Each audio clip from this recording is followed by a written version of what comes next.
আসসালামু আলাইকুম। আমি আজকে ডিসকাস করব হ্যামিল্টনিয়ান ওয়াল এই প্রবলেমটা নিয়ে। সো এখানে প্রবলেম স্টেটমেন্টে কি বলা হয়েছে আমি শর্টকাটে বলে দিই।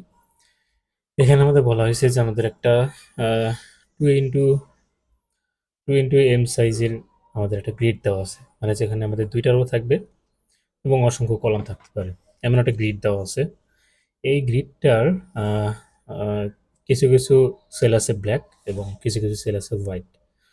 তো আমাদের কি করতে হবে, ব্ল্যাক সেলগুলোকে হোয়াইট কালার করতে হবে, যতগুলো ব্ল্যাক সেল আছে সবগুলোকেই হোয়াইট কালার করতে হবে। কিন্তু এটা যে আমি হোয়াইট কালার করব সেটার জন্য আমাদের একটা মানে টেকনিক আছে, এই টেকনিকের বাইরে যাওয়া যাবে না। যেমন আমি যদি এখানে একটা এক্সাম্পল নিই, এই এক্সাম্পলটার কথা যদি আমি ধরি, যে W B B B B W, so এটা একটা 2x3 সাইজের একটা গ্রিড, তাই না? আমি একটু আগেই বলছি যে আমাদের গ্রিডটা হবে 2x n সাইজের, সো এখানে n এর ভ্যালু হচ্ছে 3। তাহলে এখন এইখানে আমাদের ব্ল্যাক সেল কোনগুলো, এই যে এটা এটা এটা এটা। সো আমি কি করতে পারি, আমি এইখান থেকে প্রথমে এটাকে ব্ল্যাক করলাম, তারপরে রাইট সাইডে মুভ করলাম, এখান থেকে ব্ল্যাকটাকে হোয়াইট বানাই দিলাম, তারপরে আবার উপরে মুভ করলাম, এটাকে হোয়াইট বানাই দিলাম, এটাকে মুভ করলাম। তা আমাদের এই যে এই ম্যানারে যেতে হবে, মানে আমি আইদার উপরে মুভ করতে পারি, লেফটে মুভ করতে পারি, ডাউনে মুভ করতে পারি, অথবা সরি রাইটে মুভ করতে পারি, অথবা লেফটে মুভ করতে পারি। সো আমাদের এই কয়টা ডিরেকশনে আমরা মুভ করতে পারি। আর এটাও বলা আছে যে আমরা যেই সেলটা একবার কালার করে ফেলতেছি, যেই সেলে আমি একবার স্টেপ রাখছি, ওই সেলে আমি আর সেকেন্ড টাইম স্টেপ রাখতে পারবো না। সো যেমন আমি যদি এই যে একটা নো এর কেস যদি ধরি, 3 নম্বর কেসটা নো, সেই এইটা নো, এটা যদি দেখি black white black white black, আর নিচে সবগুলোই ব্ল্যাক। সো এক্ষেত্রে দেখেন আমি এখান থেকে আসতেছি, এদিকে যাচ্ছি এদিকে যাচ্ছি এদিকে যাচ্ছি, কিন্তু আমি যদি উপরে একবার যাই আমি কিন্তু আর নিচে নামতে পারবো না, কারণ আমার এই সেলটা অলরেডি ভিজিটেড হয়ে গেছে। সো এইটাই আর কি, যে আমাদের যেই সেলটা আমি অলরেডি ভিজিটেড করে ফেলছি সেটা তো আমি আর যেতে পারবো না। অথবা আমি যদি এইটা এরকম উপরে সেলে না যেয়ে এদিকে চলে যাই, তাহলে এই ব্ল্যাক সেলটা কিন্তু আমি হোয়াইট করতে পারতেছি না, আমাকে প্রত্যেকটা ব্ল্যাক সেলকেই হোয়াইট করতে হবে, এবং কোনোটাকে দুইবার ট্রাভার্স করা যাবে না, এবং আমরা এই ডিরেকশনে মুভ করতে পারি। সো এটাই ছিল আমাদের সিম্পল প্রবলেম স্টেটমেন্ট। এখন আমাদের জাস্ট বলতে বলা হয়েছে এটাই, যে আমরা সবগুলো ব্ল্যাক সেলকে কালার করতে পারবো কিনা, হোয়াইট কালার করতে পারবো কিনা। যদি পারি তাহলে ইউজ, আদারওয়াইজ। সো আমার যে অ্যাপ্রোচটা ছিল ডাইনামিক প্রোগ্রামিং অ্যাপ্রোচ, তো আমার সলিউশনটা আমি দেখাই।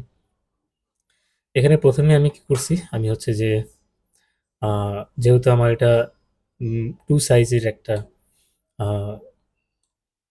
স্ট্রিং এর অ্যারে, সো আমার এখানে আমি একটা স্ট্রিং নিয়েছি যেটার 2টা রো থাকবে।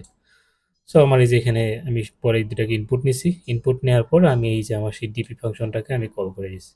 তো এখানে ডিপি ফাংশনটার মধ্যে আসলে কি হচ্ছে, এখানে মূলত আমাদের প্রথমে আমরা বেস কেসটা চিন্তা করি। বেস কেসটা হচ্ছে আমাদের যদি জে এর ভ্যালু যদি 1 হয়, জে মানে জে এর ভ্যালু যদি এন হয়, জে মানে কি, আই মানে হচ্ছে রো,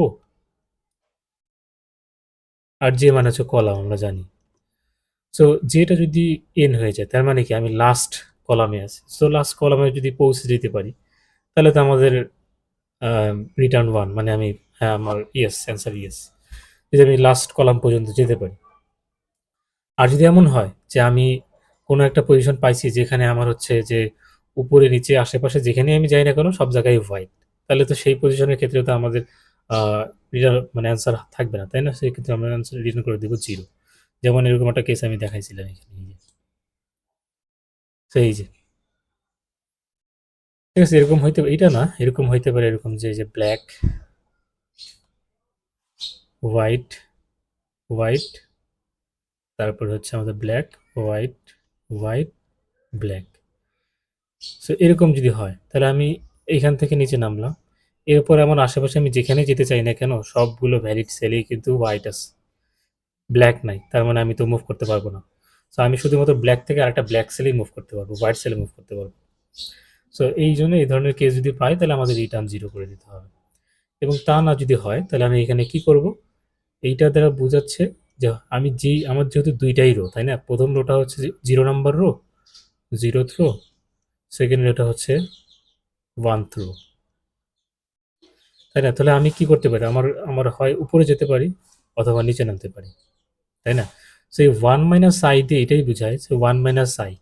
সো আমার i এর ভ্যালু যদি 0 হয়, তার মানে কি? 1 মাইনাস 0, তার মানে আমি 1 এ চলে গেলাম। তার মানে আমি ছিলাম i এর ভ্যালু কততে? 0 তে ছিলাম। তার মানে 0 নাম্বার রোতে ছিলাম। সেখান থেকে আমি এখন 1 নাম্বার রোতে মুভ করার ট্রাই করতেছি। আর i এর ভ্যালু যদি 1 হয়, তাহলে আমি কি করব? 1 মাইনাস i, সো 1 মাইনাস 1 মানে 0। তার মানে আমি 1 থেকে 0 তে যাচ্ছি। মানে নিচের রো থেকে উপরের রোতে যাচ্ছি। সো এটা দ্বারা বোঝাচ্ছে ফ্লিপিং। সো আমি দেখব যে আমি যেই সেলে আছি তার নিচের সেলে যদি ব্ল্যাক থাকে, তাহলে আমি সেই সেলে জাস্ট এক স্টেপ রাইটে চলে যাব। মানে ডান সাইডের কলামে চলে যাব। আর তাছাড়া যদি এরকমটা না হয় যে ব্ল্যাক না পাই, তাহলে আমি কি করব? সিম্পলি আমি হচ্ছে জাস্ট তার পাশের সেলে যাব। এবং তার পাশের সেলে যদি যে আমাদের কোনো এরকম মানে ব্ল্যাক না থাকে, তখন তো এই যেখানে রিটার্ন 0 করেই দিবে তারপরের স্টেপে গিয়ে। সো এই হচ্ছে সিম্পল সলিউশন। যদি আমরা তাহলে কি কোথা থেকে শুরু করছি? আমরা হচ্ছে আইদার আমাদের হচ্ছে যে এই পজিশন থেকে শুরু করতে পারি অথবা এই পজিশন থেকে শুরু করতে পারি। সো ২ টা থেকে আমি শুরু করে দেখব যে কোনটা থেকে আমি আসলে লাস্ট সেল পর্যন্ত যেতে পারি। সো ২ টার একটা থেকে যদি আমি যাওয়া পসিবল হয়, রিটার্ন 1 করে, তাহলে আমাদের অ্যান্সার ইয়েস, আদারওয়াইজ না। আশা করি বুঝতে পারছেন সবাই। ধন্যবাদ সবাইকে। আসসালামু আলাইকুম।